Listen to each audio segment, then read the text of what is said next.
GHQ हमला case Ali अमीन गंडापुर समेत मजीद 14 मुलजिमों पर फर्द जुर्म आयद। शिबली फराज, शाह महमूद कुरैशी, शहरियार आफरीदी और कंवल शोजब पर भी फर्द जुर्म आयद कर दी गई। अडयाला जेल में समाअत के मौका पर वज़ीर आला खैबर पख्तूनख्वा अली अमीन गंडापुर भी पेश हुए। GHQ गेट हमला केस की समाअत 21 दिसंबर तक मुलतवी। अब तक बानी PTI समेत 100 से ज्यादा मुलजिमों पर फर्द जुर्म आयद की जा चुकी।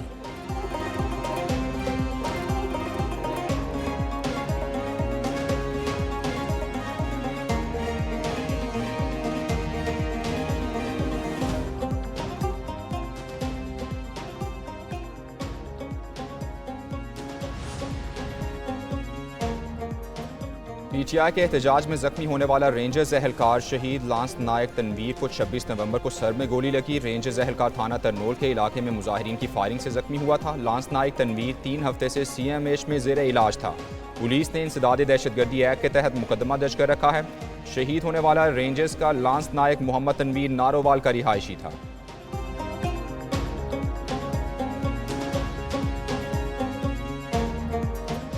मैं कहता हूँ कि अगर मेरा बेटा, मेरा भाई, मेरा रिश्तेदार कल खुदा ना खास्ता वो GHQ पे हमजा कैंप पे हमलावर होता है तो जाए ना फौजी अदालत में, मैं तो नहीं रोकूंगा। PTI पहले अपने किए पर माफी मांगे फिर मुज़ाकरात होंगे। नून लीग के रहनुमा हनीफ अब्बासी ने वाज़ेह कर दिया। कहते हैं PTI के कौमी असम्बली में बैठे लोग कठपुतली हैं। PTI, TTP और BLA एक ही चीज हैं। इन सबको मंतकी अंजाम तक पहुंचाया जाएगा। PTI पहले कहती थी अमरीका ने हुकूमत गिराई, अब दोबारा अमरीका से मदद की अपील कर रही है। न्यूक्लियर पावर होना पाकिस्तान के मफाद में है। कौम और मुल्क की सरहदें न्यूक्लियर पावर की वजह से ही महफूज हैं।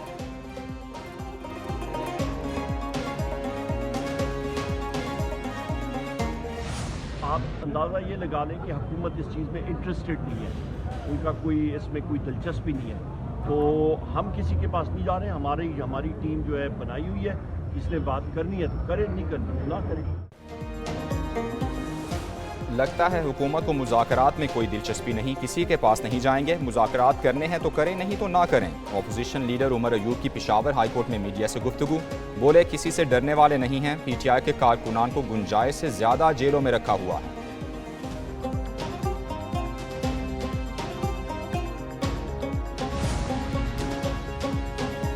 बानी चेयरमैन की फैमिली पर तनकीद क्यों की? सलमान अहमद को PTI से निकाल दिया गया। सलमान अहमद को पार्टी से निकालने का फैसला कोर कमेटी में किया गया।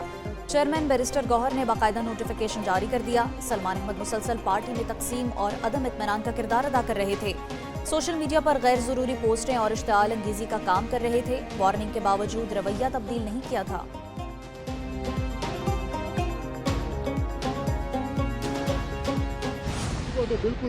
वो तो चाहता है कि सुबह हमारा बर्बाद हो जाए। आज उनकी जो है नाअहली और नाकामी का सबूत है। मैं तो आज कहता हूँ कि सूबाई हुकूमत को इससे मुस्तफ़ी होना चाहिए कि आज वो अपने ज़िले में और उस सूबे में अमन तबाह कर गए हैं। गवर्नर फैसल कुंडी का खैबर पख्तूनख्वा हुकूमत के इस्तीफे का मुतालबा। कहते हैं अमन व अमान की खराब सूरत हाल पर सूबाई हुकूमत इस्तीफा दे। अली अमीन गंडापुर मुसल्ला होकर क्यों इस्लामाबाद गए? डी चौक में शेल लेकर कौन गया? तहकीकात की जाएं। KP हुकूमत चाहती है सूबा तबाह हो जाए। कुरम जल रहा है, वहाँ सूबाई हुकूमत और विफाक क्या कर रहा है? अगर KP जल रहा है तो पंजाब का बॉर्डर भी दूर नहीं।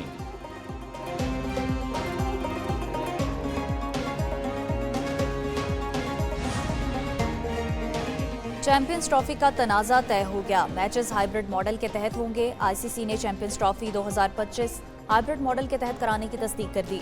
चैंपियंस ट्रॉफी में भारत अपने मैचेस न्यूट्रल वेन्यू पर खेलेगा। 2027 तक ICC इवेंट्स में पाकिस्तान और भारत के बाहमी मैच न्यूट्रल वेन्यूज पर होंगे। विमेंस T20 वर्ल्ड कप 2028 की मेजबानी भी पाकिस्तान को मिल गई है।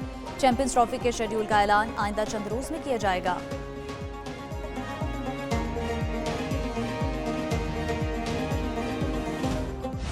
कौमी टीम का वनडे सीरीज जीतने का मिशन। पाकिस्तान और जनूबी अफ्रीका की टीमें इन एक्शन। केप टाउन में दूसरा वनडे जनूबी अफ्रीका की दावत पर पाकिस्तानी टीम की पहले बैटिंग जारी। पाकिस्तान को 3 वनडे की सीरीज में 1-0 से बढ़तरी हासिल। कौमी टीम ने पहले वनडे में जनूबी अफ्रीका को दिलचस्प मुकाबले के बाद 3 विकेटों से शिकस्त दी थी।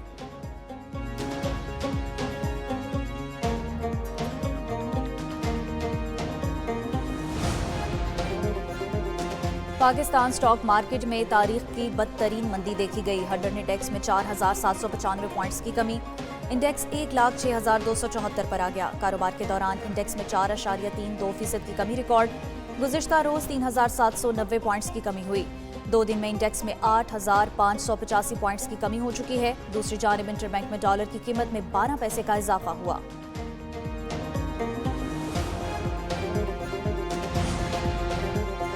गाजा में फौरी जंगबंदी होनी चाहिए। गाजा में जंगबंदी खित्ते समेत दुनिया भर में अमन के लिए नागुज़ीर है। वज़ीर-ए-आज़म शहबाज शरीफ का काहिरा में D8 सबरा इजलास से खिताब। बोले D8 रुकन मुल्कों के लिए नौजवानों को बाइख्तियार बनाना अहमियत का हामिल है।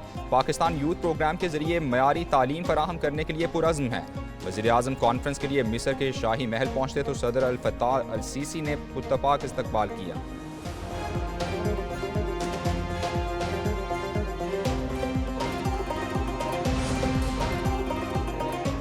नॉन फाइलर्स मजीद शिकंजे में आएंगे। माशी इस्तेहकाम के लिए वसाइल बढ़ाना होंगे। वफाकी वजीर खजाना मोहम्मद औरंगजेब का सियालकोट चैम्बर में तकरीब से खिताब। बोले मजबूत मईशत ही सलामती की जामिन है। सब अच्छा के बयानात से निकलना होगा। सनतकारों की मदद से IT सेक्टर को फरोग मिला है। हुकूमती इकदामात से महंगाई कम हुई। वज़ीर दिफा ख्वाजा आसिफ बोले पाकिस्तान से इंडस्ट्री और ताजर किसी दूसरे मुल्क मुंतकिल नहीं हो रहे।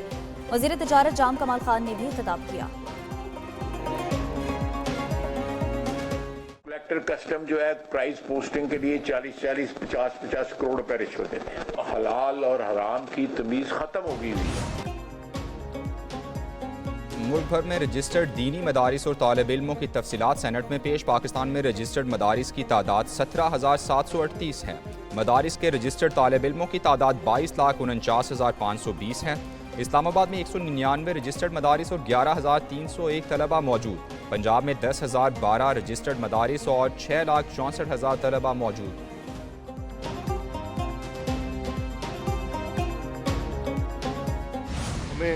हमें एक दूसरे का तहफ़्फ़ुज़ भी करना है, एक दूसरे के बाजू भी बनना है और हमें बग़ैर किसी प्रेशर के हाउस को भी चलाना है। अयाज सादिक के ज़ेरे तमाम इस्लामाबाद में स्पीकर्स कॉन्फ्रेंस। स्पीकर कौमी असम्बली अयाज सादिक ने कहा बगैर किसी दबाव के हाउस को चलाना है। वज़ीर कानून आज़म नज़ीर तारड़ बोले जमहूरियत का तसलसल ही मुल्क की तरक्की का ज़ामिन है। 18वीं तरमीम में इख्तियारात सूबों को मुंतकिल किए गए। स्पीकर बलूचिस्तान सूबाई असम्बली अब्दुल खालिक बोले KP और बलूचिस्तान के मसाइल पर तवज्जो देना होगी। स्पीकर पंजाब असम्बली मलिक अहमद खान ने कहा इकट्ठे चलना होगा, दुश्मन को हावी नहीं होने देना।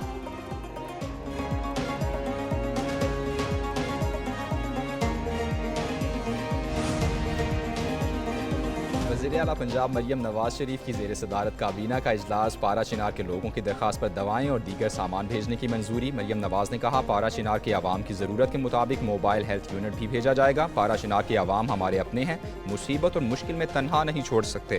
काबीना ने वज़ीर आला मरियम नवाज शरीफ को चीन के कामयाब दौरे पर मुबारकबाद पेश की।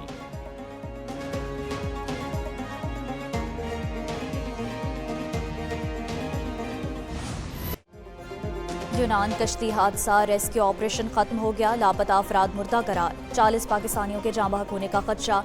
3 कश्तियां डूबने के नतीजे में दर्जनों पाकिस्तानी तारिकीन लापता हुए। ऐनी शाहिदीन के मुताबिक उनके दर्जनों साथी समंदर की लहरों की नजर हो गए। चंद अफराद की लाशें मिल सकी। पाकिस्तानी सफारत खाने की यूनानी हुकाम से मिलकर मैयतों की मुंतकिली के लिए कार्रवाई जारी है। सफारत खाना सरकारी खर्चे पर मैयत वतन मुंतकिल करेगा।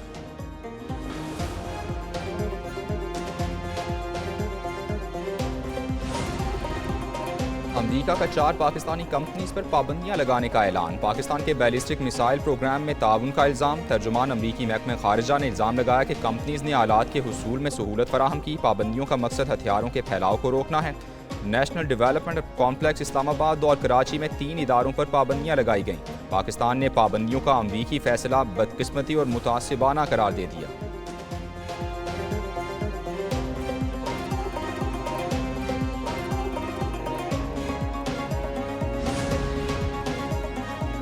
लाहौर में थाईलैंड ड्राइंग रिगाटा। पाकिस्तानी कश्ती रानों ने मुकाबलों में धूम मचा दी। पाकिस्तानी खिलाड़ियों ने 9 गोल्ड समेत 23 मेडल जीत लिए। कराची बोट क्लब के मोहम्मद असद ने मुख्तलिफ कैटेगरीज में 3 सोने के तमगे जीते। क्रिकेटर फैसल इकबाल की बेटी हुरिया फैसल और काजिमा एजाज ने 2-2 गोल्ड मेडल्स हासिल किए। सैफ मलिक और जोरैन ताहिर ने 1-1 सोने का तमगा जीता। इवेंट में 11 मुल्कों के 300 से जायद रोअर्स ने शिरकत की।